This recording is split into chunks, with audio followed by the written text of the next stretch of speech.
নমস্কার বন্ধুরা, আজ আমি আপনাদের বলবো অগস্ত্য যাত্রা বাগধারাটির নেপথ্যে পৌরাণিক কাহিনী। বাংলা ভাষায় ও বাঙালির জীবনে বাগধারা বাগবিধির বহুল ব্যবহার রয়েছে। বাগধারা মূলত একটি বা একগুচ্ছ শব্দের সমন্বয়ে গঠিত হয়, যা রূপক বা উপমার অন্তরালে বাস্তব কোনো অর্থ প্রকাশ করে। যেমন দা কুমড়া বা অহি নকুল অথবা আদায় কাঁচকলায় শব্দগুচ্ছ দ্বারা বোঝায় চিরশত্রুতা, কারণ দা দিয়ে কুমড়াকে কাটা হয়, এটি শত্রুতা। তেমনি অহি অর্থাৎ সাপ এবং নকুল বা নেউল বা বেজির মধ্যে চিরশত্রুতা। ঠিক একইভাবে আদা এবং কাঁচকলা একসাথে খেলে বিষক্রিয়ার সৃষ্টি হওয়ার কথা শোনা যায়।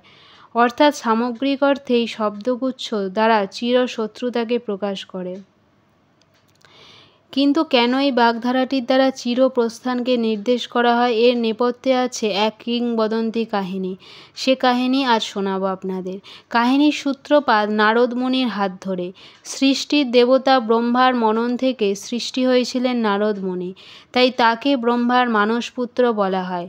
পালনকর্তা বিষ্ণুর আরাধনা করেই নারদ মুনির দিনাতিপাত হতো। কিন্তু তিনি যেখানেই যান সেখানেই কোনো না কোনো অনর্থ করে বসেন। কখনো সেই অনর্থ ভালো কিছু বয়ে আনে, কখনো বয়ে আনে খারাপ, তাই তাকে অনর্থর দেবতাও বলা হয়। সত্যিকার অর্থে নারদ মুনি এ আশীর্বাদই পেয়েছিলেন বিষ্ণুদেবের থেকে যে তিনি কখনো এক জায়গায় স্থির থাকতে পারবেন না, আর যেখানেই যাবেন কোনো না কোনো অনর্থের কারণ হবেন। তো নারদ মুনি একবার বিশ্ব ব্রহ্মাণ্ড ঘুরে বেড়াচ্ছিলেন। একসময় তিনি বিন্ধ্য পর্বতের পাশ দিয়ে যাচ্ছিলেন। বিন্ধ্য পর্বতশ্রেণীর অবস্থান বর্তমানে ভারতের পশ্চিমাঞ্চলে। বিন্ধ্য পর্বতশ্রেণী অঞ্চলকে বিন্ধ্যাচলও বলা হয়, যদিও এটি ভূতাত্ত্বিকভাবে কোনো সঠিক পর্বতশ্রেণী নয়, বরং গিরিখাত, পর্বত, মালভূমি এবং উপত্যকার সমন্বয়ে গঠিত। তো আবার কাহিনীতে ফেরা যাক। বিন্ধ্য পর্বতের পাশ কাটিয়ে যাওয়ার সময় বিন্ধ্য পর্বতের বিশালতা দেখে এবং এর সৌন্দর্যে মুগ্ধ হয়ে নারদ মুনি বিন্ধ্য পর্বতদের সাথে কথা বলার ইচ্ছা প্রকাশ করেন। তিনি এগিয়ে গেলেন বিন্ধ্য পর্বতের কাছে। তিনি যদিও বিন্ধ্যের সাথে কেবল কথা বলতে যাচ্ছিলেন, কিন্তু তিনি তো অনর্থের দেবতা। অনর্থ না করে কি হয়? কথা বলার ছলে তিনি বিন্ধ্যকে খানিকটা রাগিয়ে দিতে চাইলেন। নারদ মুনি বললেন, ও হে বিন্ধ্য পর্বত, তোমার এই অপরূপ সৌন্দর্য যে কোনো পর্বতের সৌন্দর্যের থেকে অতুলনীয়। সৌন্দর্যের দিক থেকে তুমি সকল পর্বতের থেকে অগ্রগামী হতে পারতে।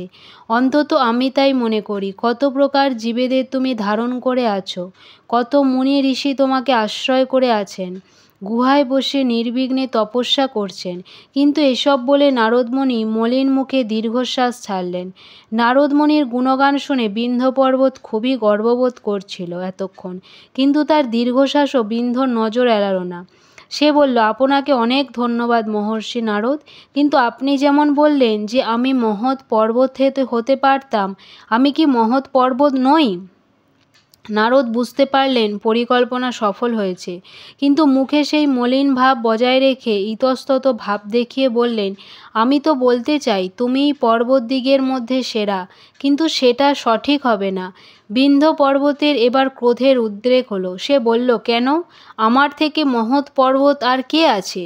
নারদ মুনি এবার একটু শঙ্কিত হলেন, কারণ তিনি জানেন যে যদি তিনি এই প্রশ্নের সঠিক উত্তর দেন তাহলে বিন্ধ্য আরও ক্রুদ্ধ হবে এবং তাকে পিষেও ফেলতে পারে ক্রোধে।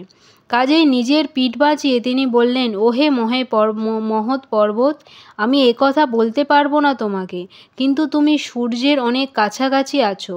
তাকে জিজ্ঞাসা করো যে সে কেন কোন পথে যাতায়াত করে, তাহলেই তুমি তোমার প্রশ্নের উত্তর পেয়ে যাবে। এই বলে নারদ মুনি তাড়াতাড়ি সরে পড়লেন সেখান থেকে। নারদ মুনির কথা অনুযায়ী ক্রোধান্বিত বিন্ধ্য সূর্যকে আহ্বান করল। সূর্যদেব তখন অস্ত যাচ্ছিলেন।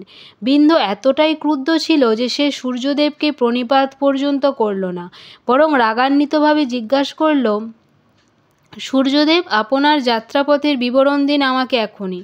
সূর্যদেব নারদ মুনির অনর্থের ব্যাপারে কিছুই জানতেন না। তারপরও বিন্ধ্যের রাগান্বিত চেহারা দেখে বলে দিলেন, আমি তো প্রতিদিন পূর্ব থেকে শুরু করে পশ্চিম দিকে যাত্রা করি, এরপর মেরু পর্বতের পাশ কাটিয়ে শেষে অস্ত যাই। তখন বিন্ধ্য বলল, আচ্ছা, তাহলে মেরু পর্বতই সেই পর্বত? কোথায় মেরু পর্বত?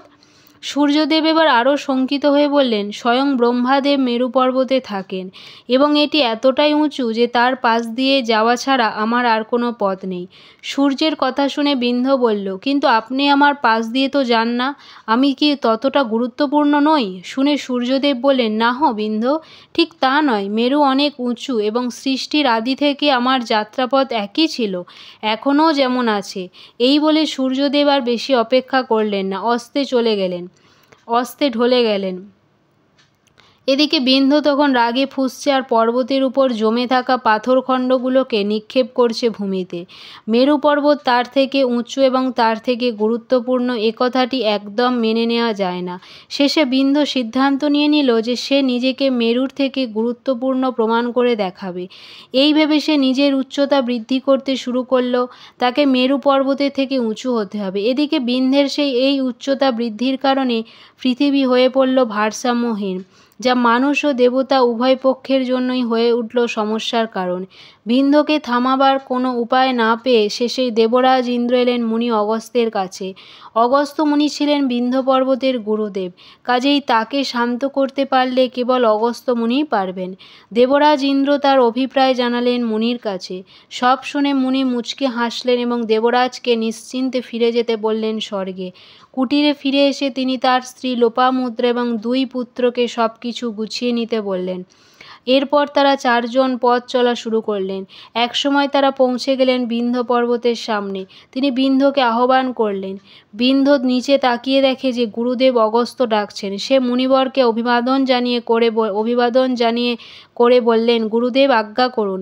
মুনি তখন বললেন, বৎস, আমি খুবই ব্যস্ত এবং খুব শীঘ্রই আমাকে দক্ষিণে যেতে হবে, কাজেই তুমি যদি নিচু হয়ে আমাদের চলার পথ করে দাও তাহলে আমার পথ সহজ হবে। একথা শুনে বিন্ধ্য খুশি মনে নত হয়ে তাদের পথ তৈরি করে দিল। পর্বত পার হয়ে মুনি আবার বিন্ধ্যকে ডেকে বললেন, ওহে বিন্ধ্য, আমি খুব শীঘ্রই ফিরে আসব, কাজেই আমি না আসা পর্যন্ত যদি তুমি এভাবে থাকো তাহলে তোমারও আবার কষ্ট করে নত হতে হবে না এবং আমাকেও তোমাকে ডাকার জন্য অপেক্ষা করতে হবে না। বিন্ধ্য গুরুর কথার গুরু অর্থ ভালোভাবে বুঝতে না পেরেই তাকে বলল, যথা আজ্ঞা গুরুদেব, আপনি না আসা পর্যন্ত আমি এভাবেই থাকব। অগস্ত্য মুনি মুচকি হেসে সেই যে দক্ষিণে চলে গেলেন, আর ফিরলেন না। আর বিন্ধ্য মুনির অপেক্ষায় নত হয়ে থাকলো। ফলে পৃথিবীতে আবার ভারসাম্য ফিরে এলো। অগস্ত্য মুনি আর ফিরলেন না, তাই বিন্ধ্য গুরুর কথা রাখতে নত হয়ে আছে। অগস্ত্য মুনির এই চিরতরে দক্ষিণে যাত্রা করা থেকেই চিরবিদায় অর্থে অগস্ত্য যাত্রা শব্দগুচ্ছকে ব্যবহার করা হয়ে থাকে। নমস্কার।